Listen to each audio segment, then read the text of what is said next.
Assalamualaikum warahmatullahi wabarakatuh. Waalaikumsalam warahmatullahi wabarakatuh. Oke, jadi teman-teman semua di sini kami dari Teknik Komputer angkatan 2024 mungkin akan sedikit berbincang ya mengenai masalah yang mungkin sering dibicarakan di kalangan masyarakat nih antara sains dan agama ya, Kang. Jadi perkenalkan, nama aku Andre Widani. Aku Bayu. Nama saya Chandra Dewi Guna. Nah, jadi di sini aku akan memberikan beberapa pertanyaan-pertanyaan mungkin ya yang sering ada di kalangan masyarakat yang mungkin ini dari pandangan akang-akang bisa menjawab nah gitu bisa menjawab ya pertanyaan-pertanyaan dari masyarakat nih. Mungkin sebagai pengantar dulu deh. Yang pertama itu, menurut akang-akang apa sih hubungan antara sains dan agama? Boleh Kang Chandra dulu. Oke, siap. Nuhun Kang Bayu. Berbicara tentang sains dan agama gitu ya Kang Andri, sebetulnya sangat menarik untuk dibahas jikalau kita melihat perspektif antara dua teori ini begitu. Tentu hubungan antara sains dan agama ini itu tidak bisa dipisahkan antara satu dan yang lainnya gitu. Tetapi dan juga tidak harus saling dipertentangkan gitu. Tetapi harus bisa dipahami secara utuh. Nah, keduanya ini kalau bisa diibaratkan itu seperti jendela yang berbeda yang menghadap ke pemandangan yang sama gitu. Jadi yaitu pemandangannya ini adalah sebuah kebenaran dan juga pemahaman tentang realitas hidup dalam alam semesta kita. Nah, dalam Islam gitu, agama ini memberikan nilai, kemudian memberikan tujuan, memberikan pedoman hidup gitu buat umat manusia. Mengajarkan mengapa kita hidup, mengajarkan bagaimana kita untuk bersikap dan mau kemana kita arah tujuannya. Itu di dalam agama.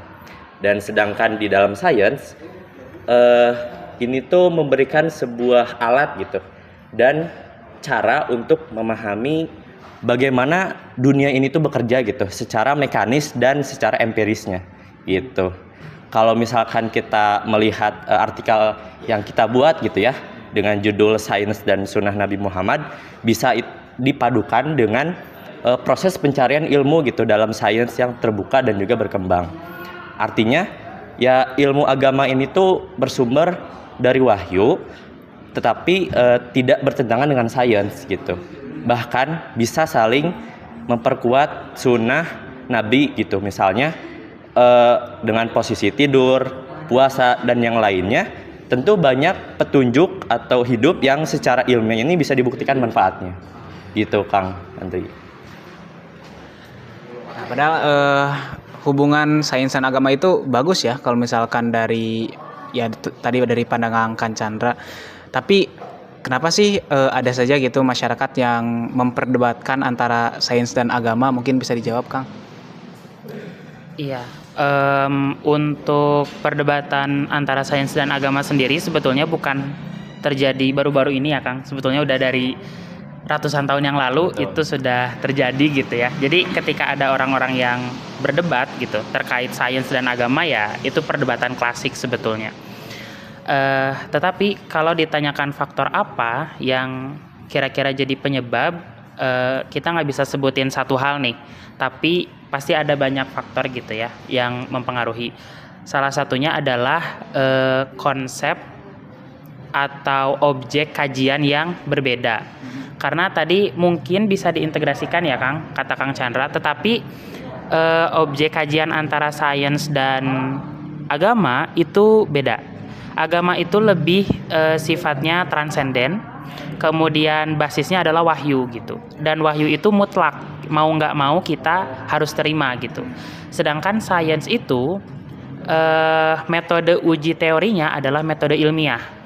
Dan itu perlu menyaksikan segala sesuatu gitu. Jadi perlu mempertanyakan segala sesuatu gitu. Nah, mungkin itu yang jadi titik awal pertentangan gitu. Ketika wahyu mengatakan tidak boleh banyak tanya, hanya lakukan saja karena ini kebenaran, sains mengatakan segala sesuatu harus ditanyakan, diuji gitu. Mungkin dari sana. Nah, sebetulnya dari sana itu kan berkembang sehingga pertentangan terjadi antara saintis dengan teolog gitu. Jadi teolog kekeh dengan kewahyuannya, saintis kekeh dengan metode ilmiahnya gitu. Jadi dari sana mungkin ada banyak teori-teori yang bertentangan antara sains dengan agama gitu. Ya, mungkin bukan dari saat ini aja gitu ya Kang, bahkan dari dulu aja udah ada gitu perdebatan antara sains dan agama itu. Tapi gimana sih kalau misalkan masyarakat itu udah bisa nih menyelaraskan antara sains dan agama, mungkin apa manfaat yang akan didapatkan oleh masyarakat gitu Kang? Boleh dijawab. Kang. Ya, jikalau gitu antara masyarakat ini bisa menyadari gitu ya bahwa manfaat antara sains dan agama ini jika dipadukan itu sangat luar biasa Kang menurut saya gitu, karena akan memunculkan sebuah peradaban yang seimbang gitu. Secara intelektual itu maju, kemudian kuat secara spiritualnya gitu. Dan ini juga bukan sekedar suatu idealisme gitu Kang, tetapi memang sudah dibuktikan di sejarah Islam gitu, yang sudah kita ketahui juga itu bersama. Dan juga dalam kajian yang kita bahas artikel ini, tentu ada gitu banyak manfaat-manfaat yang akan dirasakan oleh banyak umat manusia. Mungkin salah satu contohnya, umat manusia bisa meningkatkan kualitas hidupnya gitu. Seperti tadi contoh untuk dari sisi agamanya itu, kita mengikuti sunnah Nabi gitu. Seperti tidur miring ke arah kanan gitu kan, sudah dibuktikan untuk meningkatkan kualitas kesehatan saraf. Kemudian puasa gitu kan, itu sudah ada artikel ilmiah yang membahas hal tersebut gitu. Dan kalau di breakdown lebih dalam, puasa itu dapat menurunkan kadar gula gitu dalam diri kita gitu. Mungkin itu salah satu contohnya gitu. Kemudian tentu yang kedua ini akan menghilangkan polarisasi sosial gitu. Maksudnya perpecahan gitu antara yang disebabkan oleh narasi agama versus sains ini kan bisa memunculkan konflik ideologis dan menimbulkan suatu hoax gitu. Contohnya gitu, perdebatan antara bumi bulat, bumi datar gitu.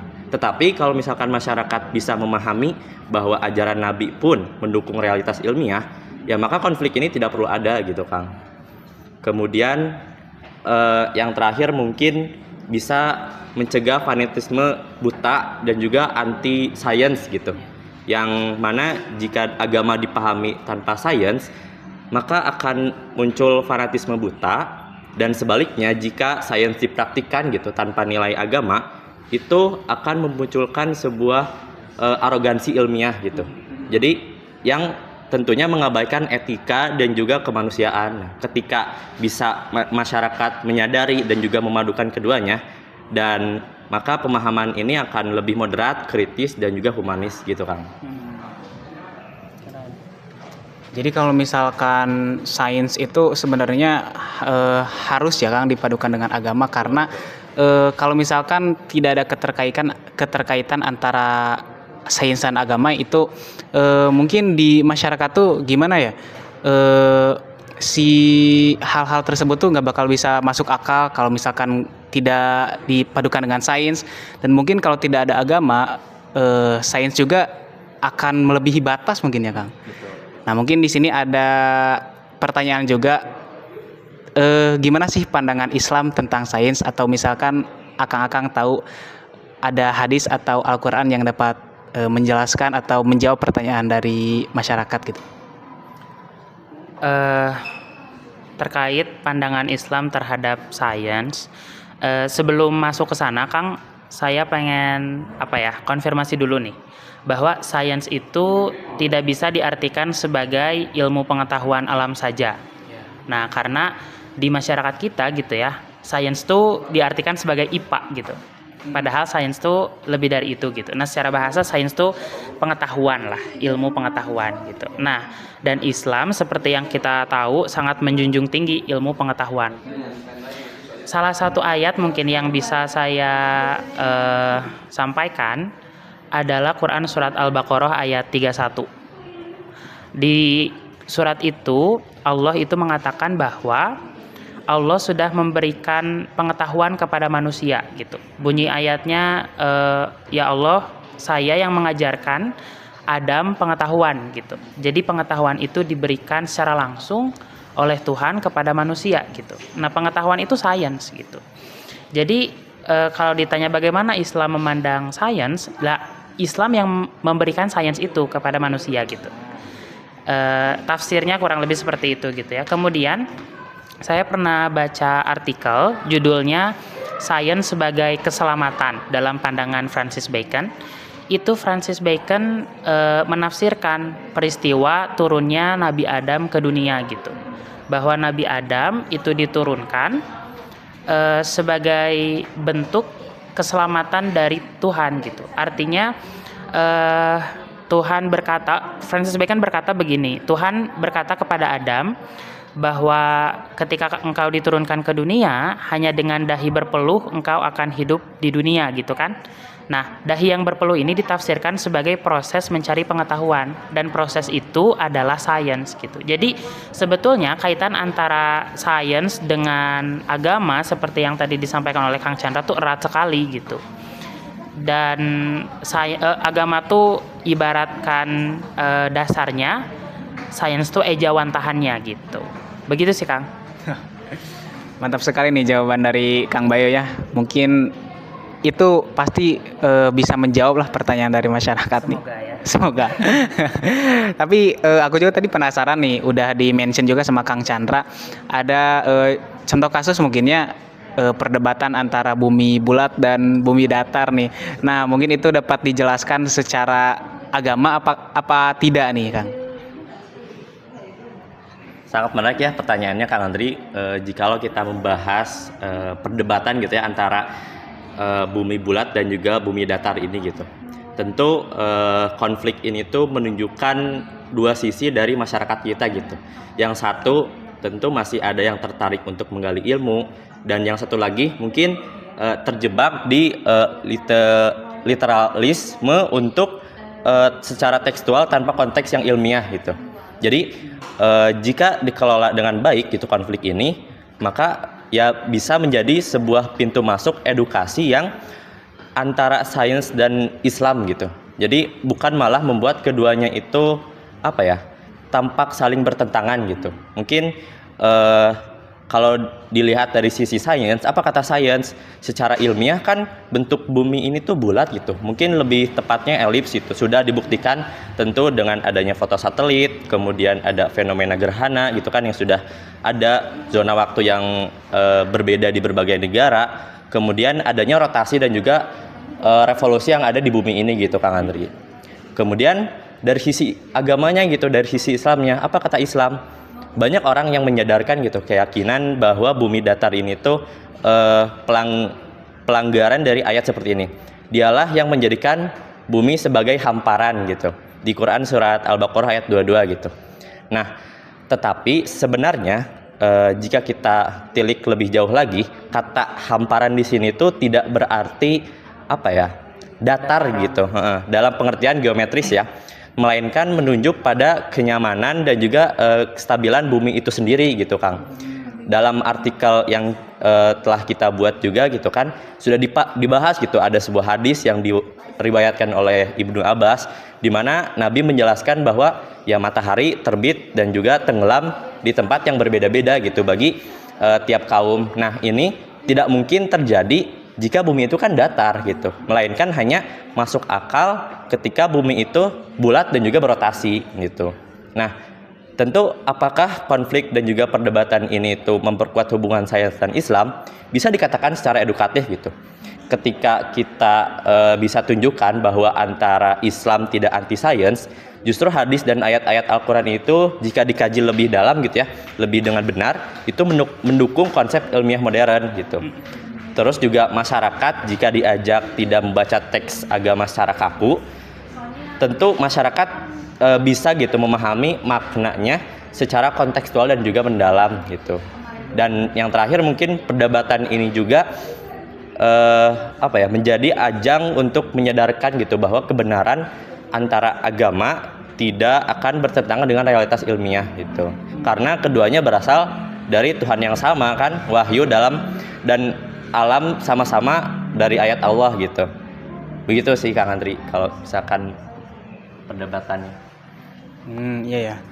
Jadi sebenarnya ayat Al-Quran itu yang tadi yang hamparan itu ya Kang, banyak orang tuh yang salah kaprah mungkinnya menganggap kalau misalkan ayat tersebut tuh mengartikan bahwa bumi itu datar, memang datar gitu dari bentuknya. Padahal hamparan itu dari tadi apa, kenyamanannya ya, kenyamanan makhluk tinggal di bumi itu, makanya digambarkan sebagai hamparan. Terus tadi juga ada mentionan nih dari Kang Chandra tuh, mungkin ini yang saya tahu ya terkait posisi sunnah Nabi yang terkait posisi tidur miring ke kanan tuh. Kalau misalkan dari sisi sainsnya itu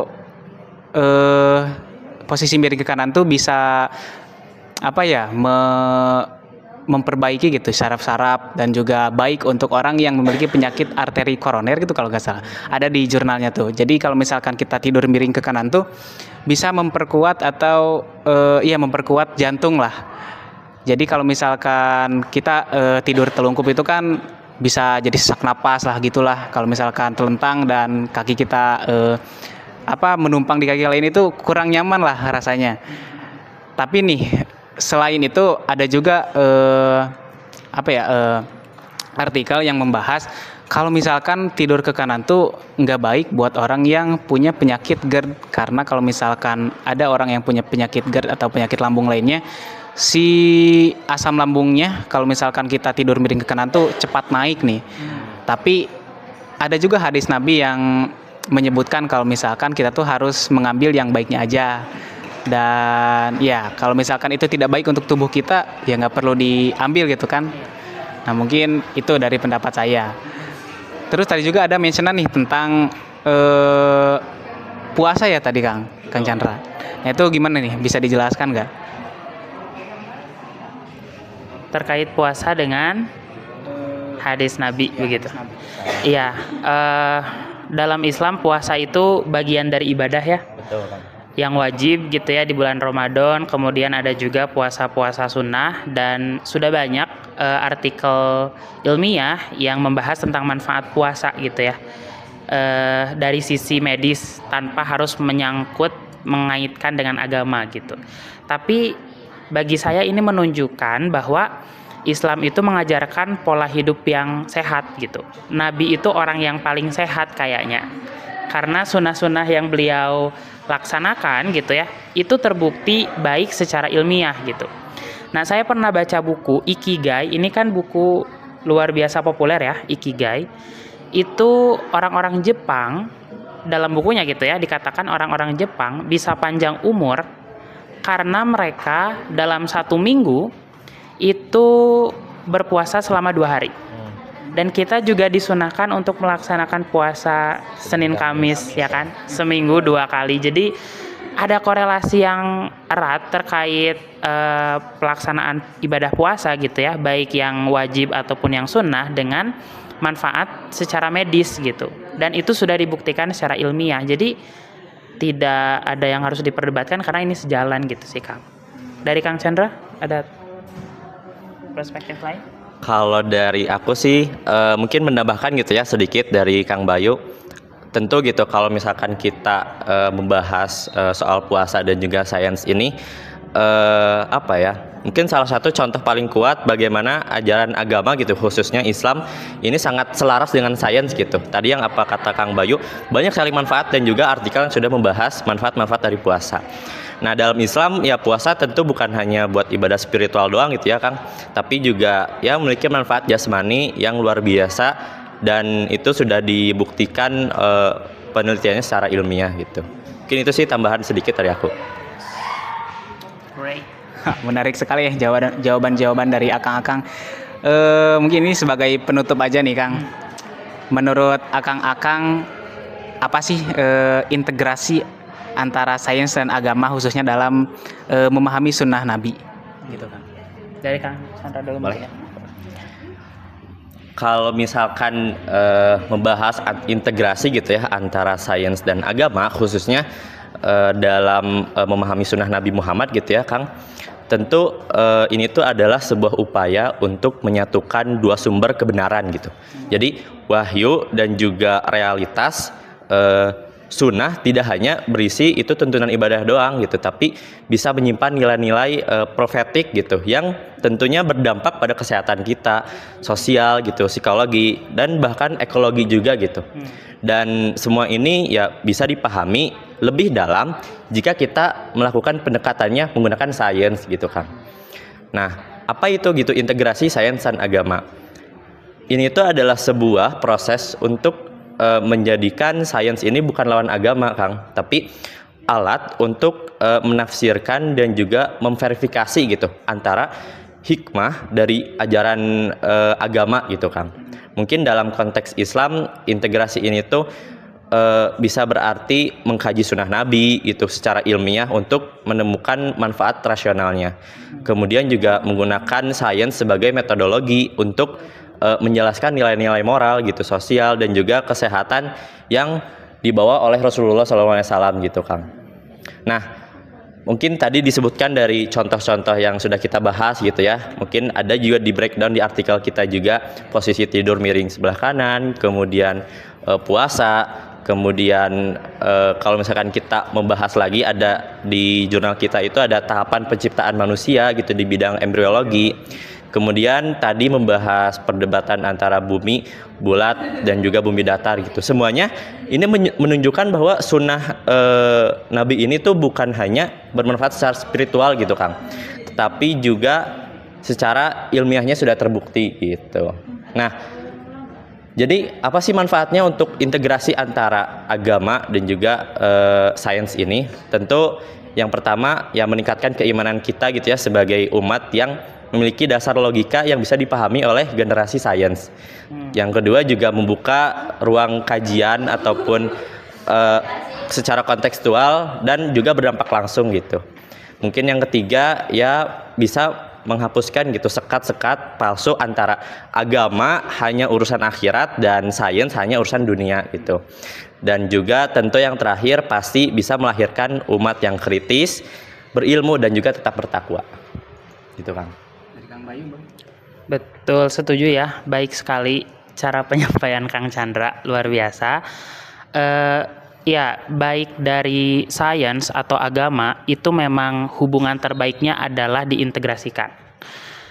Kendati ada beberapa teori yang mungkin wah ini nggak cocok nih gitu, ini terpisah nih gitu, ini perlu didialogkan. Tapi hubungan yang terbaik adalah diintegrasikan gitu, sesuai dengan apa yang Kang Chandra tadi sudah sampaikan. Nah, terkait dengan sains dan agama, mau kita tarik secara, kalau Kang Chandra tadi lebih banyak berbicara praktis ya, seperti tidur begitu ya, kemudian puasa dan lain sebagainya. Tapi kalau mau ditarik secara teoritis gitu ya, sains dan agama khususnya kenabian gitu ya, itu menemukan titik temu. Sifat Nabi itu kan ada 4 ya, sidik, amanah, tabligh, fatonah yang wajib gitu ya, ada di diri Nabi. Sains pun sebetulnya menerapkan sifat itu dalam teorinya gitu, bahwa teori-teori sains itu harus jujur gitu. Sains itu tidak bisa berbicara atau mengeluarkan teori-teori dusta karena objek penelitiannya tuh real dan objektif gitu. Sifat sains itu objektif gitu. Makanya kaitannya erat dengan sifat sidik. Kemudian amanah, ilmuwan atau saintis itu wajib amanah. Karena tadi kalau tidak amanah, kalau tidak dilandasi nilai-nilai agama, kata Kang Chandra nanti akan dikembangkan sedemikian rupa hingga menimbulkan kemudorotan gitu ya, Kang. Jadi harus amanah. Kemudian yang ketiga fatonah. Ya, fatonah. Cerdas gitu ya. Sains tuh pasti mengajarkan kecerdasan gitu ya. Apa yang kita tahu sekarang, teori-teori yang berkembang, teknologi yang diciptakan gitu ya, secanggih ini, itu karena kecerdasan saintis, kecerdasan ilmuwan. Dan balik lagi ke ayat yang sudah kita diskusikan tadi, itu tuh sumbernya langsung diberikan Tuhan gitu, Allah kepada manusia. Dan yang terakhir tabligh. Yang harus menyampaikan itu bukan cuman nabi ya, saintis, ilmuwan pun wajib menyampaikan teori-teori yang dia temukan, apalagi teori itu bermanfaat gitu. Jadi menjadi seorang saintis atau ilmuwan juga bisa menjadi jalan dakwah, Kang, bagi kita gitu. Karena sama-sama berkutat dalam kebaikan gitu. Kalau tadi kata Kang Chandra tuh ibarat kita melihat pemandangan yang sama di dua jendela yang berbeda gitu. Itu keren sih. Jadi integrasi antara sains secara praktik tadi sudah sangat baik dijelaskan gitu ya. Mungkin menambahkan secara teoritisnya seperti itu. Begitu, Kang. Luar biasa sekali ya jawaban-jawaban dari Akang-akang ini. Mungkin pertanyaan dari masyarakat itu sebenarnya banyak sekali ya, Kang. Tapi untuk sekarang kita cukupkan saja 8 pertanyaan. Dari 8 pertanyaan tadi aja udah dapat menambah wawasan kita banyak sekali nih. Mungkin berterima kasih sekali lagi kepada Kang Bayu dan Kang Chandra yang telah menjawab beberapa pertanyaan dari masyarakat. Dan itu sebagai penutup dari kita, mungkin itu saja yang dapat kita sampaikan. Mohon maaf apabila ada kesalahan dalam penyampaian. Wabillahi taufiq wal hidayah. Wassalamualaikum warahmatullahi wabarakatuh. Waalaikumsalam. Terima kasih Kang Andri. Terima kasih. Terima kasih.